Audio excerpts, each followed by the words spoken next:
কি জানো ও কতটা অপায়া? আপনি তো একটা বাড়িতে বাস করেন না, নরকে বাস করেন। মানছি উনারা আপনার সৎ মা সৎ ভাই, তারপরে তো উনারা মানুষ।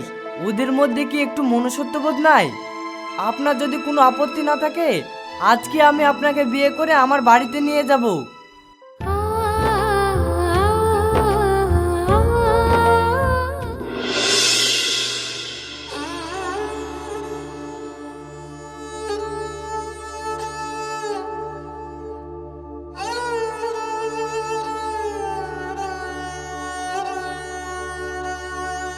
আব্বু, আমার মার মুখ ঢাকা কেন? আর আমার মা কথা বলছে না কেন? আব্বু, আমার মাকে কথা বলতে বলো। তোমার মা আর কোনোদিনও কথা বলবে না। তোমার মাকে আমি আর বাঁচাতে পারলাম না।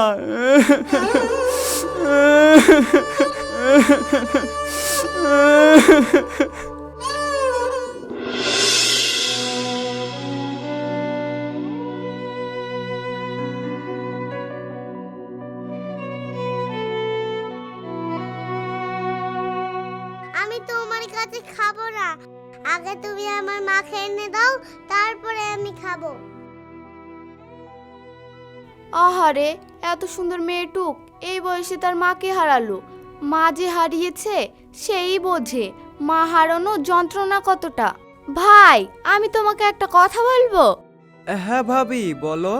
ভাই, তুমি একটা কাজ করো, ভালো মেয়ে দেখে বিয়ে করে ফেলো। এটা তুমি কি বলছো ভাবি? না না, আমি পারবো না। আমি সোহানার মাকে নিজের জীবনের থেকেও বেশি ভালোবাসতাম। তার মরে যাওয়া দুদিন হতে না হতেই, না না, আমি এ কথা ভাবতেই পারি না। আমি কি জানি না তুমি সোহানার মাকে কতটা ভালোবাসতে? আমি তো তোমাকে তোমার জন্য বিয়ে করতে বলছি না।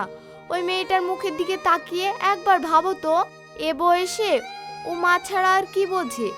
আর তুমি তো ওকে সবসময় আগলে রাখতেও পারবে না। ওর জন্যে হলেও তুমি একটা বিয়ে করো। কিন্তু ভাবি। আর কোনো কিন্তু না। আমার মায়ের বাড়ির ওখানে একটা মেয়ে আছে, ওরও স্বামী একটা ছেলে রেখে মারা গেছে। আমার মনে হয় ওকে বিয়ে করাটাই ভালো হবে।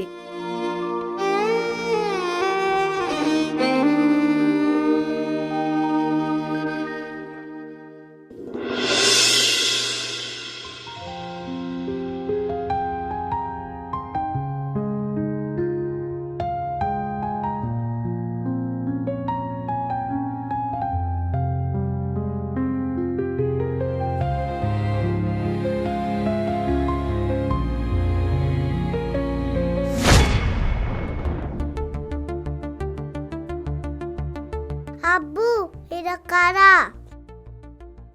এটা তোমার আম্মু। না, এটা আমার আম্মু না। আমার আম্মু কোথায়? তোমার আম্মু ওই আকাশের উপর চলে গিয়েছে, সে আর ফিরবে না। তাই তো তোমার জন্য নতুন আম্মু নিয়ে এসেছি। নতুন মা আমাকে ছেড়ে আকাশে চলে যাবে না তো? না মা, তোমার নতুন মা তোমাকে খুব ভালোবাসবে। সত্যি বলছো আব্বু? হ্যাঁ মা, আমি কি তোমাকে কখনো মিথ্যে কথা বলতে পারি? নতুন মা, তুমি আমাকে ভালোবাসবে তো? আমি তোমার মা, আমি তোমাকে ভালো না বেসে থাকতে পারি? আমি তোমাকে খুব ভালোবাসবো মধু।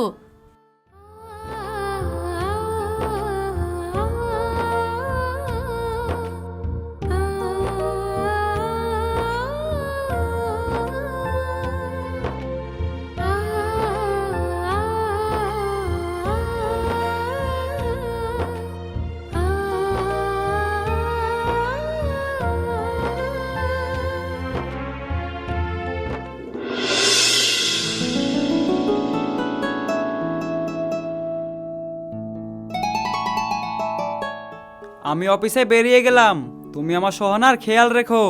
সোহানাকে নিয়ে তোমাকে অত ভাবতে হবে না। সোহানা তো আমারও মেয়ে নাকি? আচ্ছা সোহানা মা, তুমি একটুও দুষ্টুমি করবে না। তোমার নতুন আম্মু যা বলবে তাই শুনবে। ঠিক আছে আব্বু।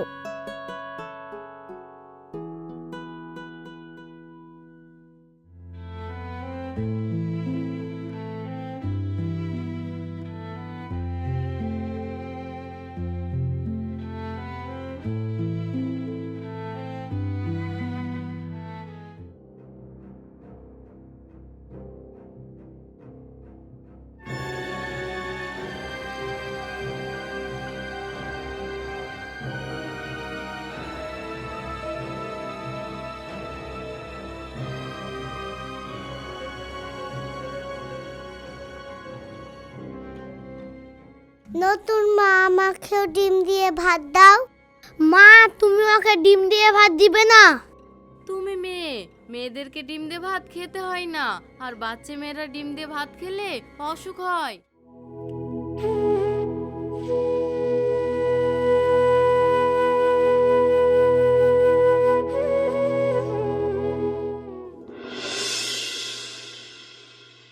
আম্মু, তোমার মায়ের সব কথা শুনেছো তো? হ্যাঁ আব্বু, আমি নতুন মায়ের সব কথা শুনেছি। আচ্ছা ঠিক আছে, এখন তুমি ঘুমিয়ে পড়ো। শোনো, অনেক শীত পড়ছে, কাল অফিস থেকে বাড়ি ফেরার সময় বাবুর জন্য একটা সোয়েটার নিয়ে আসবে। মা আমি দুটো সোয়েটার নিব। ঠিক আছে, তুমি ওর জন্য দুটো সোয়েটারই নিয়ে আসবে। ও খুব জেদি, না আনলে আবার কাঁদতে বসবে। বাচ্চারা একটু জেদি হয়, কালকে ওদের দুজনের জন্যই সোয়েটার নিয়ে আসবো। সোহানার তো অনেক সোয়েটার আছে দেখলাম, ওর জন্য সোয়েটার কিনে শুধু শুধু টাকা খরচ করে লাভ কি?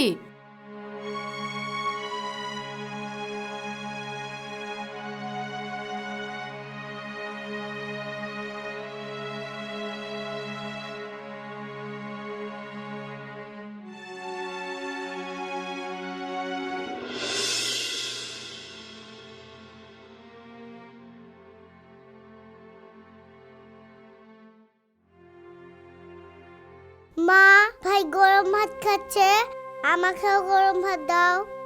তোমার ভাই ঠান্ডা ভাত খায় না মধু, এইগুলো তুমি খেয়ে নাও। আমার মাও কখনো আমাকে ঠান্ডা ভাত খেতে দিত না। ও, খাবার নষ্ট করতে হয় না, খেয়ে নাও।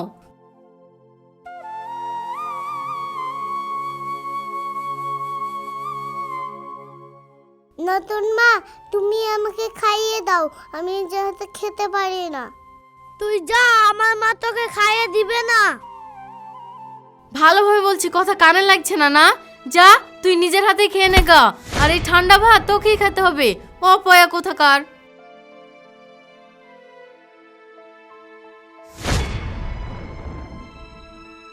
এ কি, তুমি অফিসে না গিয়ে ফিরে এলে যে? ফিরে এলাম কারণ একটা ইম্পর্টেন্ট ফাইল ভুলে গিয়েছিলাম। ভাগ্যিস ফাইলটা ভুলে গিয়েছিলাম, না আসলে তো তোমার এই আসল রূপটা দেখতে পেতাম না। ছি সাদিয়া ছি, আমি শুধুমাত্র বিয়ে করেছিলাম আমার মেয়েটার মায়ের অভাব পূরণ করার জন্য, আর তুমি মেয়েটার উপর এত অত্যাচার করছো। ছি।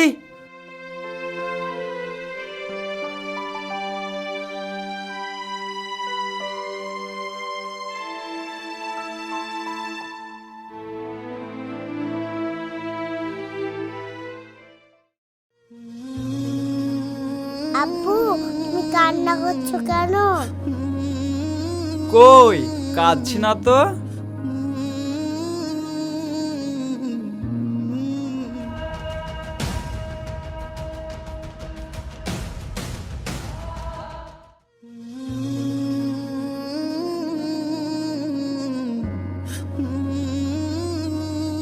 ফাইল নিতে এসে আর অফিসে গেলে না যে? তুমি এখান থেকে যাও, আমি আজ অফিস যাব না, আমাকে একা থাকতে দাও।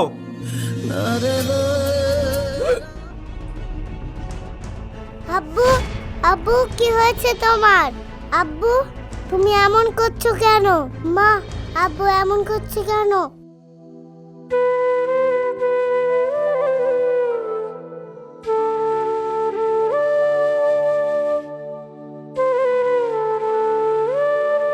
এই অপয়া মেয়ে ওর মাকেও খেলো, ওর বাপকেও খেলো, কাউকে ছাড়লো না গো।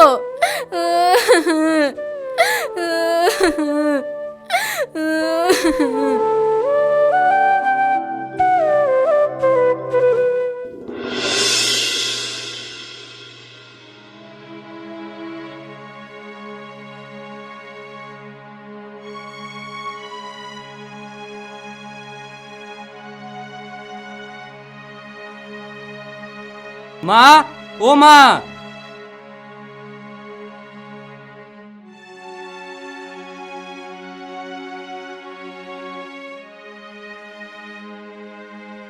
আমার পার্সে 1000 টাকা ছিল, তুমি নিয়েছো?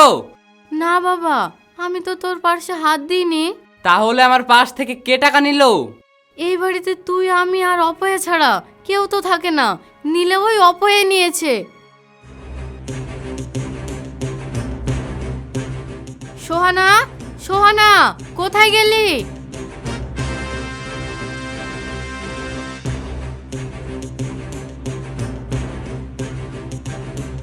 বলো মা, আমি ছাদে কাপড় মেলতে গিয়েছিলাম। মামনের পার্স থেকে টাকা চুরি করে কোথায় রেখেছিস বল? কি করলি তুই এত টাকা? কোন টাকা মা? আমি তো কিছুই বুঝতে পারছি না। টাকাটা উধাও করে দিয়ে এখন ন্যাকামো করছিস তুই? বল টাকাটা কোথায় রেখেছিস? বল বলছি। আমাকে মেরো না মা, আমি সত্যি বলছি, আমি মামুন ভাইয়ের টাকা নিইনি। চাস শালা, কাল রাতে তো গার্লফ্রেন্ডের সঙ্গে পার্টিতে গিয়ে টাকাটা ফুরিয়ে ফেলেছি। কাল রাতে ডিং করার পর সব কিছু ভুলে গেছি, শুধু শুধু মেয়েটাকে মার খাওয়ানো হলো। খাক মার, ও তো রোজই মার খায়।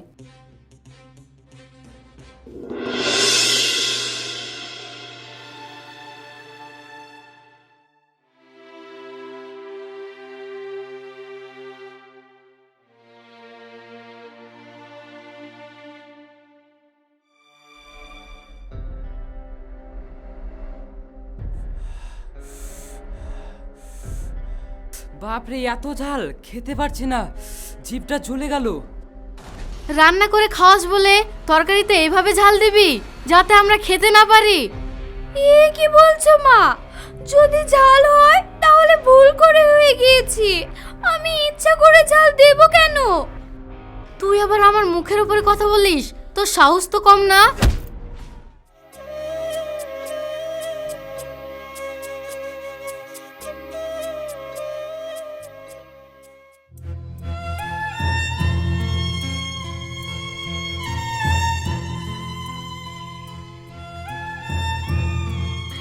আমি সত্যি অপায়া, আমার কপালটাই খারাপ।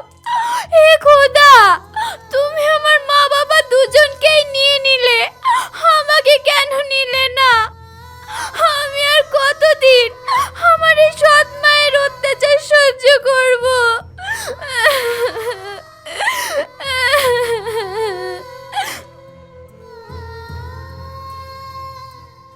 সোহানা, সোহানা, বলো মা।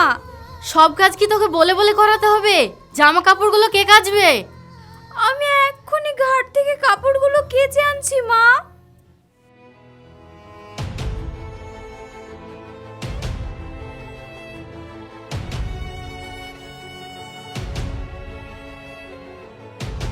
এসো বুবু, বসো।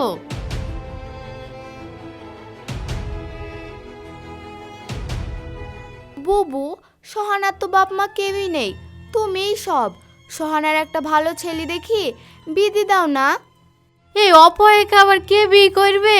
নিজের বাপ মাকে খেয়েছে, বিয়ের পর স্বামী টুকুও খাবে, তখন আবার আমাকে কথা শুনতে হবে। তুমি ওর মা হই এমন কথা বলতে পারলা বুবু? খবরদার বুবু, তুমি ওর মা বইলো না, তখন আবার আমাকে মরতে হবে। ছি বুবু, তুমি ওর মা হয়ে এমন কথা বলতে পারলা? তোমার তো দুটো স্বামী মারা গেছে, কই তোমাকে তো কেউ অপয়া বলে না। দেখো বুবু, পরের বাড়িতে এসে ফিরিতে বেশি জ্ঞান দিও না।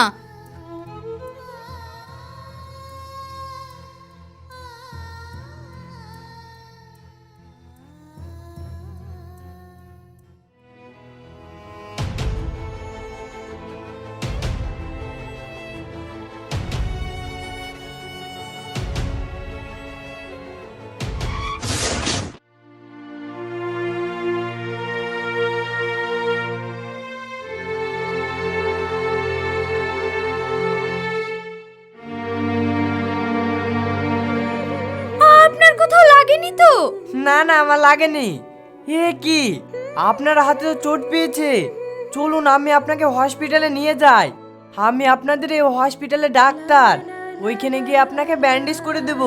এই সামান্য আঘাতে আমার কিচ্ছু হয়নি, আপনি ঠিকঠাক আছেন তো? আমি একদমই ঠিক আছি। আমি খুব দুঃখিত, আমাকে ক্ষমা করবেন, আমার জন্য আপনি পড়ে গেলেন। আরে না না, ক্ষমা চাওয়া তো আমার উচিত। আমার কাছে ক্ষমা চেয়ে লজ্জা দেবেন না।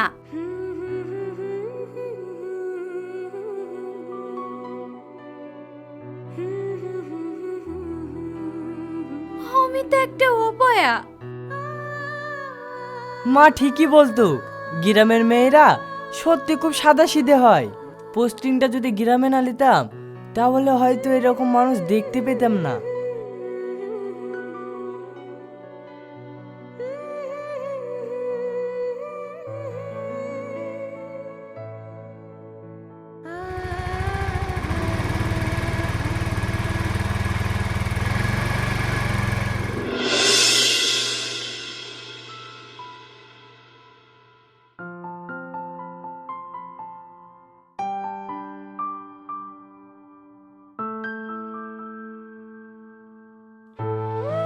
আরে আপনি আমাদের এই গ্রামের হাসপাতালে ডাক্তার না?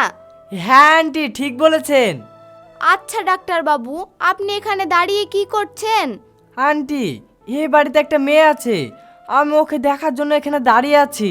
অনেকক্ষণ ধরে অপেক্ষা করছি, সে বেরোচ্ছেই না। জানি না সে বেরোবে কিনা। আন্টি প্লিজ ওকে একটু ডেকে দিতে পারবেন? আপনি কি সোহানার কথা বলছেন? তাছাড়া তো ওই বাড়িতে আর কোনো মেয়ে নাই। আমি ওনার নাম জানি না, সোনা হবে হয়তো। ওকে একটু ডেকে দেন না। ও তো কাজ ছাড়া বাইরে বেরোয় না। আপনি একটা কাজ করেন, আপনি আমাদের বাড়িতে চলেন, আমি ওকে ডেকে আনছি।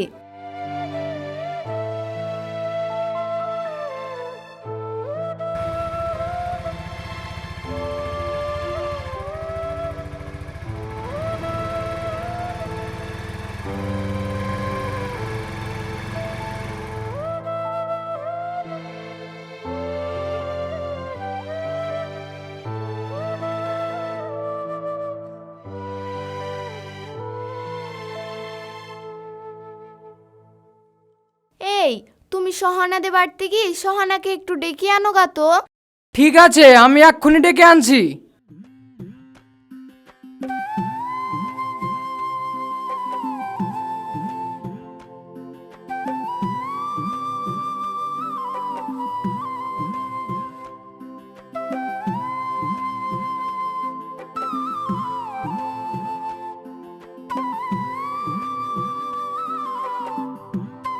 সাদিয়া, সোহানা কোথায়? আমি একটু ওকে আমাদের বাড়ি নিয়ে যাব। কি চাচা, সোহানার এত খোঁজ কেন? তোমার নাতির সঙ্গে বিয়ে দিবে নাকি? আমার নাতির বয়স হলে সোহানাকে আমি ঠিকই নাতব করতাম। এমন লক্ষ্মী মেয়েটাকে অন্য কোথাও বিয়ে দিতে দিতাম না। তোমার নাতির ভাগ্য ভালো যে সে এখনো ছোট। সত্যি যদি ওর বিয়ের বয়স হতো আর ওর সাথে বিয়ে হতো তাহলে তোমার নাতি পটল তুলতো। চাচা আমাকে ডাকছেন? হ্যাঁ রে মা, একটু আমাদের বাড়ি চল, দরকার আছে।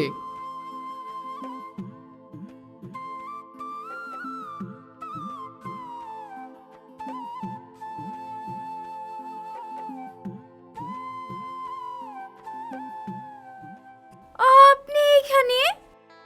ডাক্তার বাবুকে তুই আগে থেকে চিনিস নাকি?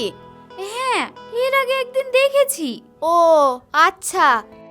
আমার নাম আনোয়ার। আজকে থেকে জানতে পারলাম আপনার নাম সোহানা। কি আমি ঠিক বললাম তো? আমি যতটা জানি আপনি অবিবাহিত। আপনার মনে কোনো পছন্দের পুরুষ আছে কিনা সেটা জানি না, তারপরও আমি বলতে চাই আমি আপনাকে বিয়ে করতে চাই। আপনাকে এখন কোনো উত্তর দেওয়ার দরকার নেই। আপনি চাইলে আমার সঙ্গে মিশে দেখতে পারেন। আজ বুঝলাম কথাটা সত্যি রে। দুঃখ শেষে সুখ আসবে, যেমনটা রাত শেষে দিন আসে। তুই আর কিছু ভাবিস না রে মা, উপরআল্লাহ তোর দিকে তাকিয়েছে। না চাচি, আমার মা থাকতে আমি নিজে থেকে কিছু বলতে পারবো না। চুপ কর তো তুই, কথায় কথায় শুধু মামা। তোর মা যদি একটু ভালোবাসতো তাহলে ঠিক ছিল। শোন, তুই তো কোনোদিন বাড়ির বাইরে যাস না। কাল তুই ডাক্তার বাবুর সাথে ঘুরে আয়, আমি ঠিক তোর মাকে ম্যানেজ করে নেব। ডাক্তার বাবু, আপনি কালকে এসে সোহানাকে ঘুরতে নিয়ে যাবেন, আর ওর মাকে ম্যানেজ করার জন্য আমাকে অল্প কিছু টাকা দিন। আচ্ছা, এই নিন আন্টি।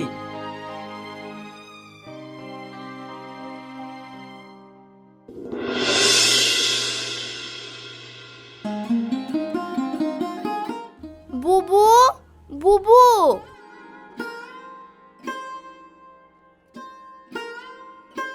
এই টাকাটা লাও। কিসের টাকা বুবু? বুবু, আমাদের হাসপাতালে সোহানার মতো একটা কাজের মেয়ে লাগবে। সোহানা তো বসেই আছে, তাই ভাবলাম সোহানাই কাজে যাক, এটা তারই অ্যাডভান্স। তাহলে এখন সোহানাকে আমার সঙ্গে পাঠাও। সোহানা, সোহানা,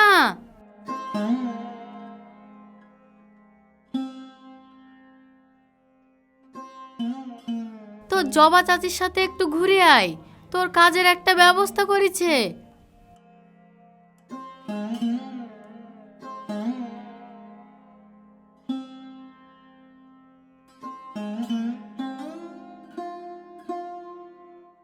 আমি আপনাকে প্রথম দেখাতে কোথায় যেন হারিয়ে গিয়েছি। আপনাকে দেখে আমি প্রথম ভালোবাসার অনুভব করতে পেরেছি। জানি না আপনার উত্তর হ্যাঁ হবে কি না। আপনি বিশ্বাস করেন, আমি মন থেকে চাই আপনার উত্তর হ্যাঁ হোক। আপনার প্রস্তাবে যে পরিমাণ সুখ মিশে আছে, আমার কাছে সে পরিমাণ সুখ আতঙ্ক।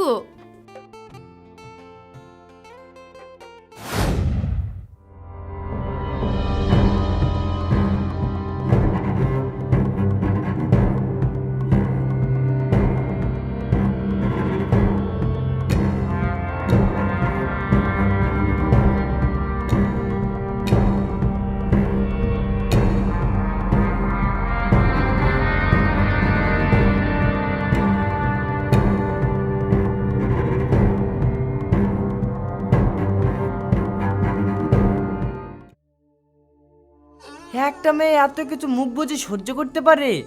আপনার সঙ্গে পরিচয় না হলে আমি জানতেই পারতাম না।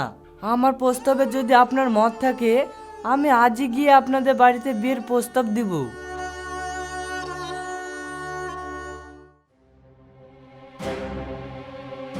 আন্টি, আমি একজন ডাক্তার, আমি আপনার মেয়েকে বিয়ে করতে চাই। তুমি একটা ডাক্তার হয়ে এরকম একটা অপয়া মেয়েকে বিয়ে করতে চাও? তুমি কি জানো ও কতটা অপয়া? আপনি তো একটা বাড়িতে বাস করেন না, নরকে বাস করেন। মানছি ওনারা আপনার সৎ মা সৎ ভাই, তারপরে তো ওনারা মানুষ। ওদের মধ্যে কি একটু মনুষ্যত্ববোধ নাই? আপনার যদি কোনো আপত্তি না থাকে, আজকে আমি আপনাকে বিয়ে করে আমার বাড়িতে নিয়ে যাব।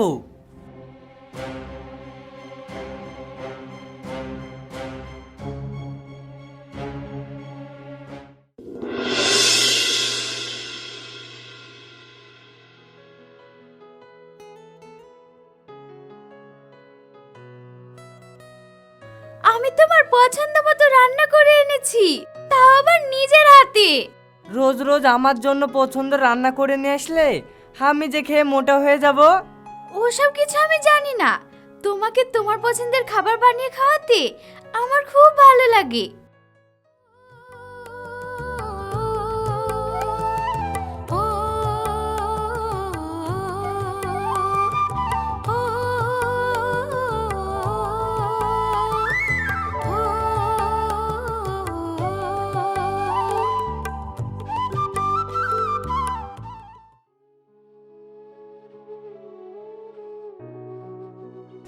এমন অসময়ে ছেলেটার এত বড় একটা অ্যাক্সিডেন্ট হয়ে গেল, হাতে টাকা পয়সাও নেই। ডাক্তারবাবু বলেছে অপারেশন করতে অনেক টাকা খরচ হবে। এখন আমি এত টাকা কোথায় পাই? মাসখানেক আগে এই হাসপাতালে একজন নাম করা ডাক্তার জয়েন হয়েছেন। আপনাদের ভাগ্য ভালো, ডাক্তারবাবু 3 দিনের ছুটি কাটিয়ে আজ চেম্বারে বসেছেন। উনি চেম্বারে আছেন, খুব ভালো মনের মানুষ। গিয়ে কথা বলুন, আপনাদের সাহায্য করতে পারে।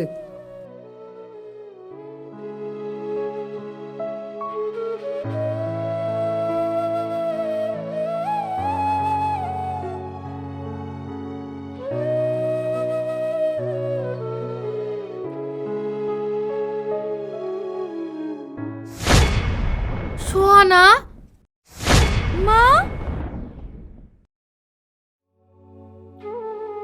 তোর ভাই মামুন অ্যাক্সিডেন্ট করেছে।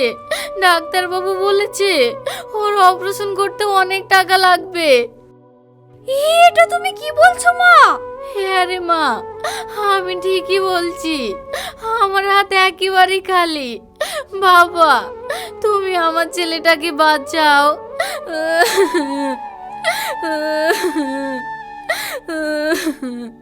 আপনি আর কান্না করবেন না মা। মামুন কোথায় আছে, আমাকে নিয়ে চলুন।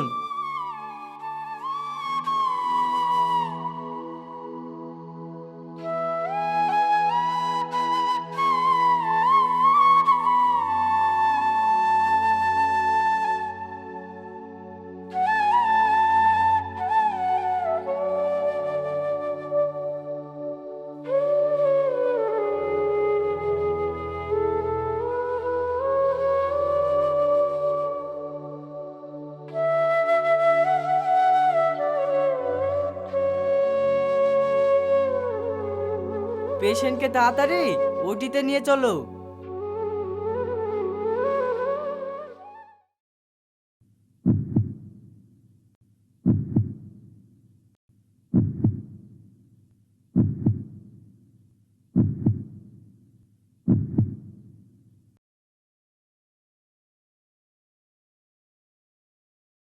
Operation successful. মারে, তুই আমাকে ক্ষমা করে দিস, এ আমার সবই পাপের ফল। কি বলছো মা? মা যেমনই হোক, মা কি কখনো সন্তানের কাছে ক্ষমা চায়? তুমি চিন্তা করো না, মামুন ভাই ঠিক সুস্থ হয়ে যাবে। তোমার জামাই আছে তো তার চিকিৎসা করার জন্য।